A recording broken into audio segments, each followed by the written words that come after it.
राजस्थान के मालपुरा कस्बे में कभी शिक्षा के एक मजबूत केंद्र के रूप में बना राजकीय महाविद्यालय आज अपनी बदहाली पर आंसू बहा रहा है। 1996 में रखा गया शिलान्यास, 1998 में हुआ उद्घाटन, उस वक्त जनता का जोश 7वें आसमान पर था। तत्कालीन मुख्यमंत्री भैरों सिंह शेखावत और दिल्ली के मुख्यमंत्री साहेब सिंह ने इसका उद्घाटन किया था और इसे साकार करने में पूर्व विधायक जीतराम चौधरी की अहम भूमिका रही। लेकिन आज हालात कुछ और ही हैं। कॉलेज की 52 बीघा जमीन अतिक्रमण की भेंट चढ़ चुकी है और अजमेर हाईवे से कॉलेज की रोड 30 फीट दर्ज है, लेकिन हकीकत में सिर्फ 15 फीट नजर आती है। सबसे बड़ी चिंता, हर दीवार दरारों से भरी है, छतें कभी भी गिर सकती हैं। मालपुरा कॉलेज में अब शिक्षा नहीं, बल्कि हादसों की आशंका ज्यादा है। जर्जर भवन, गिरती छत, दीवारों पर मोटी दरारें और पानी टपकते क्लासरूम। हालात इतने खराब हैं कि प्राचार्य को अपना कमरा तक बदलना पड़ा। लेकिन वहां भी कोई राहत नहीं। सबसे खौफनाक सच्चाई, कॉलेज में एग्जाम सेंटर भी है। छात्र पढ़ाई से ज्यादा अपनी जान बचाने की दुआ कर रहे हैं। किसी भी पल कोई बड़ा हादसा हो सकता है। प्राचार्य कई बार विभाग और नेताओं को सूचित कर चुके हैं, लेकिन सब मौन। कॉलेज में विधायक प्रतिनिधि बने 2 सदस्य भी अपनी जिम्मेदारी से मुंह मोड़े बैठे हैं। अब बड़ा सवाल, क्या सरकार और प्रशासन किसी बड़े हादसे का इंतजार कर रहे हैं? क्या तभी यह कॉलेज बचाने की कोशिश होगी? छात्रों की जान से यह खिलवाड़ आखिर कब तक चलेगा?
ये देखो आप, मतलब दीवार अलग हो गई छत से।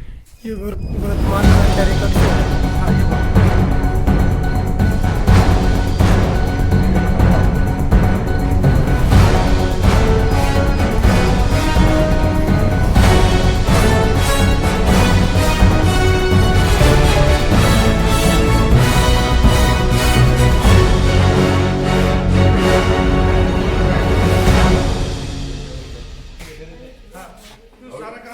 एक ही कमरों को दो कमरों में दो बार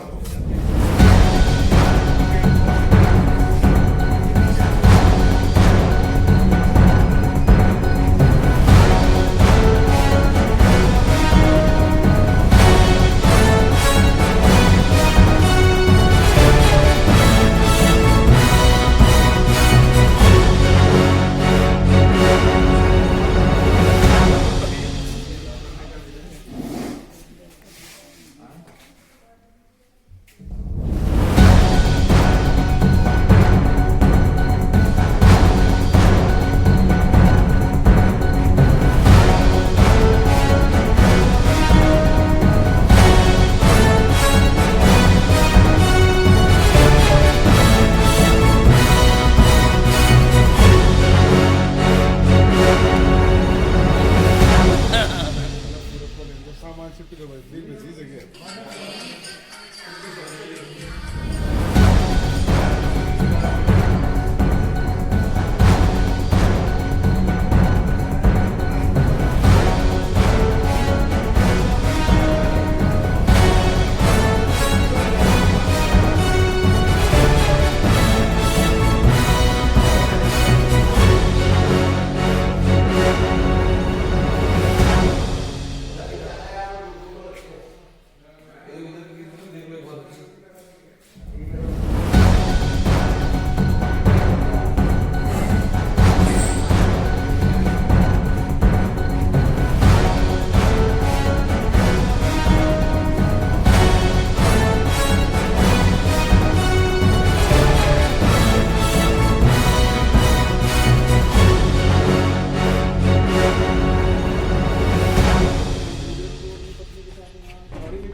उधर देखो सामने वो पत्थर गिरते हैं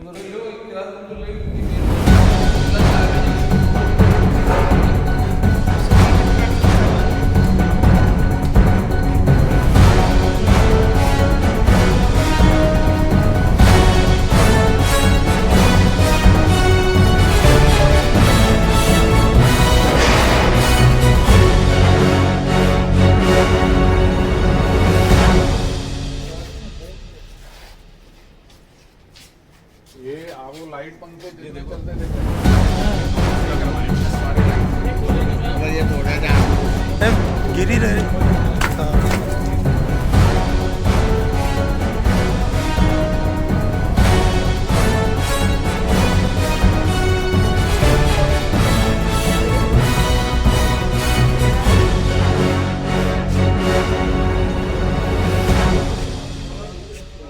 उसको हटवाते हैं या फिर बना लेते हैं यहाँ करके। हाँ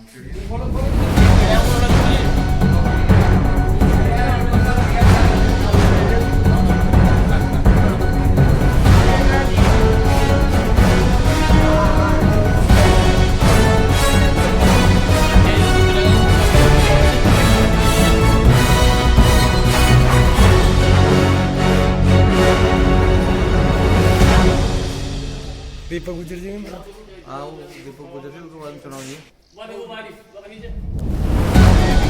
कार्यकाल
राजकीय महाविद्यालय मालपुरा में अभी इंचार्ज प्रिंसिपल के रूप में भी काम देख रहा हूँ, और वैसे मेरा जो मूल पद है वो एसोसिएट प्रोफेसर इंग्लिश डिपार्टमेंट है। मैं यहाँ विगत 1 वर्ष से कार्यरत हूँ, और 1 जुलाई 2024 से मेरे पास यहाँ के प्राचार्य पद का कार्यभार भी है। वर्तमान में महाविद्यालय में कितने छात्र और छात्राएं अध्ययनरत हैं? वर्तमान में महाविद्यालय में कुल 1484 छात्र छात्राएं अध्ययनरत हैं, जिनमें ज़्यादातर संख्या हमारे यहाँ छात्राओं की हैं, जिनकी संख्या 1000 से भी अधिक है, और बाकी जो बच्चे हैं वो छात्र हैं, जिसमें BA first year, second year और फाइनल, इनमें संख्या सबसे ज़्यादा है, क्योंकि फर्स्ट ईयर में हमारे यहाँ 500 सीटें आवंटित हैं। 500 में से फर्स्ट ईयर में ही 483 एडमिशन हमारे इस सत्र में हुए हैं, और बाकी सेकेंड ईयर और फाइनल में हैं। और बचे हुए जो बच्चे हैं वो बीएससी बायो और बीएससी मैथमेटिक्स के हैं, और कुछ बच्चे हमारे यहाँ जो एमए प्रीवियस और फाइनल के हैं, ज्योग्राफी विषय में हमारे यहाँ पीजी कक्षाएं चल रही हैं, तो ज्योग्राफी विषय में पीजी के कुछ बच्चे अध्ययनरत हैं। इतनी बड़ी संख्या में छात्र छात्रा यहाँ अध्ययनरत है, लेकिन अगर कॉलेज की जी बिल्कुल ऐसा है कि मेरे कार्यभार संभालने से 1 जुलाई से लेकर के अभी तक हमारा उच्चाधिकारियों से हम निरंतर संपर्क में हैं। उनके निर्देशों की हम समय समय पर जो उनसे निर्देश प्राप्त हो रहे हैं हम उनकी पालना भी कर रहे हैं। हमें निर्देशित किया गया था कि हमें पीडब्ल्यूडी और रूट सिको से इस जर्जर भवन के संबंध में हमें तकनीकी रिपोर्ट लेनी है, तो हमने उन संस्थाओं को यहाँ पर बुला करके उनसे तकनीकी रिपोर्ट ले ली है, और उनकी तकनीकी रिपोर्ट से हमने उच्चाधिकारियों को अवगत भी करा दिया है। चूंकि दोनों ही संस्थाओं ने हमें यहाँ की छत की जर्जर हालत को देखते हुए और दीवारों की कंडीशन के प्रति भी आश्वस्त ना होते हुए दोनों ही संस्थाओं ने हमें यह सलाह दी है कि पहले यहाँ का इस भवन का स्ट्रक्चरल स्टेबिलिटी टेस्ट कराया जाना आवश्यक है, जो कि एमएनआईटी जैसी संस्था ही कर सकती है।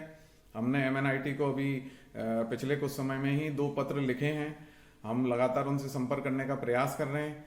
स्ट्रक्चरल स्टेबिलिटी टेस्ट होने के बाद ही इसकी छत और भवन के अन्य जर्जर स्थितियों के बारे में पीडब्ल्यूडी और रूट सिको के द्वारा कोई निर्णय लिया जाएगा, और इन सारी परिस्थितियों से हम समय समय पर उच्चाधिकारियों को अवगत निरंतर रूप से करा रहे हैं। छात्र छात्राओं की वैकल्पिक व्यवस्था जब कक्षाएं चलती हैं तो हम टाइम टेबल इस प्रकार से सेट करते हैं कि कम से कम बच्चे एक साथ महाविद्यालय में उपस्थित रहें और थोड़ा सा लंबा शेड्यूल रहे।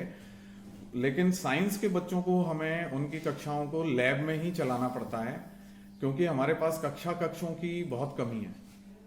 और एक कक्ष है जो कि वैसे तो पीडब्ल्यूडी ने अनुपयोगी घोषित किया हुआ है, लेकिन वो तुलनात्मक रूप से हमें लगता है कि वो असुरक्षित उतना नहीं है। तो कभी बहुत इमरजेंसी होती है तो हम उस कक्षा में भी बच्चों को बिठा देते हैं, अन्यथा स्थिति में हम जो सुरक्षित कमरे हैं उन्हीं में बिठा करके छात्र छात्राओं का अध्यापन कार्य करवाते हैं। एक्चुअली मैंने आपको अभी निवेदन किया कि हमारे यहाँ लैब्स भी हैं, तो साइंस की जो कक्षाएं हैं हम लैब्स में उनका वो करवा लेते हैं, अध्यापन कार्य करवा लेते हैं साइंस की कक्षाओं का। और जो first year second year final है उनको इस प्रकार से हम टाइम टेबल में बुलाने का प्रयास करते हैं कि वो एक के बाद एक आएं, ताकि एक साथ सारे बच्चों को बिठाने की हमें व्यवस्था नहीं करनी पड़े। हमें जो मूल समस्या आती है वो परीक्षा के समय में बहुत ज़्यादा समस्या आती है। परीक्षा कार्य के दौरान ये होता है कि यूनिवर्सिटी द्वारा हमें नॉन कॉलेजिएट स्टूडेंट्स भी आवंटित कर दिए जाते थे अभी तक, लेकिन पिछले वर्ष 1 जुलाई को जब मैंने कार्यभार संभाला उसके बाद मैंने यूनिवर्सिटी से निरंतर पत्राचार किया है, और पिछले वर्ष जो जुलाई के पश्चात जो परीक्षाएं हुई हैं, सेमेस्टर एग्जाम्स जो हुए हैं, उसमें हमने यूनिवर्सिटी से नॉन कॉलेजिएट विद्यार्थियों का जो परीक्षा केंद्र है वो अन्यत्र स्थानांतरित कराया है। और इस वर्ष अभी परीक्षाएं हमारे सिर पर हैं, अभी मार्च के माह में कभी भी शुरू हो सकती हैं, फर्स्ट सेमेस्टर और थर्ड सेमेस्टर की परीक्षाएं। तो हमने उसके लिए अभी हम ऑलरेडी 2 पत्र हम यूनिवर्सिटी को प्रेषित कर चुके हैं कि इस वर्ष भी भवन की जर्जर स्थिति को देखते हुए हमें नॉन कॉलेजिएट बच्चों का केंद्र, परीक्षा केंद्र यहाँ आवंटित नहीं करें। और अभी पिछले वर्ष की तरह ही हमें उम्मीद है कि उनका सहयोग हमें प्राप्त होगा और नॉन कॉलेजिएट बच्चों का केंद्र यहाँ पर आवंटित नहीं किया जाएगा। तो के पास कुल जमीन तो 52 बीघा है, लेकिन ये जो परिसर है ये लगभग 3 बीघा में बना हुआ है। उसके अलावा जो जमीन है वो खाली पड़ी हुई है।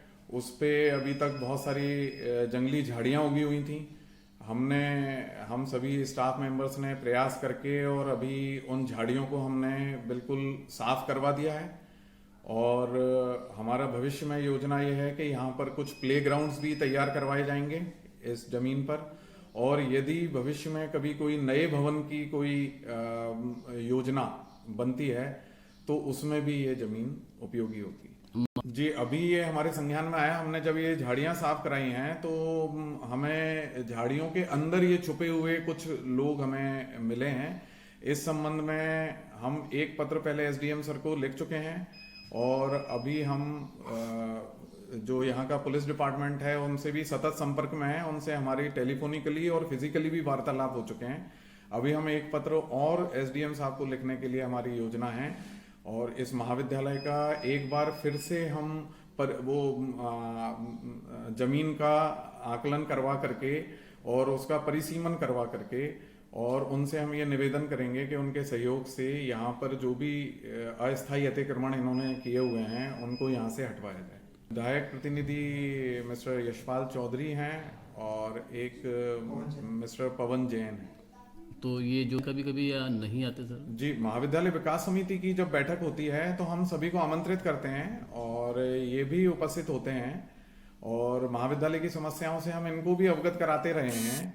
और जो भी हमारी जैसे नैक की विजिट को लेकर के हमारी जो आर्थिक समस्याएं थी तो उस संबंध में भी हमने कुछ प्रपोजल्स महाविद्यालय विकास समिति के सामने रखे थे। तो उन प्रपोजल्स को हमने पास कराया था और जो आवश्यक जो राशि पेनल्टी की राशि और जो फीस की राशि जो यूनिवर्सिटी को भेजी जानी थी वो हमने महाविद्यालय विकास समिति के कोष से हमने प्रेषित की थी। तो समय समय पर जब भी महाविद्यालय विकास समिति की बैठक होती है तो हमें इनका सहयोग और इनकी उपस्थिति प्राप्त होती है। जी, अभी मेरे कार्यकाल में जब से 1 जुलाई से मैंने संभाला है तब से तो अभी कोई आर्थिक सहयोग के लिए ना तो हमने उनसे कोई निवेदन किया है और ना अभी हमें कोई प्राप्त हुआ है।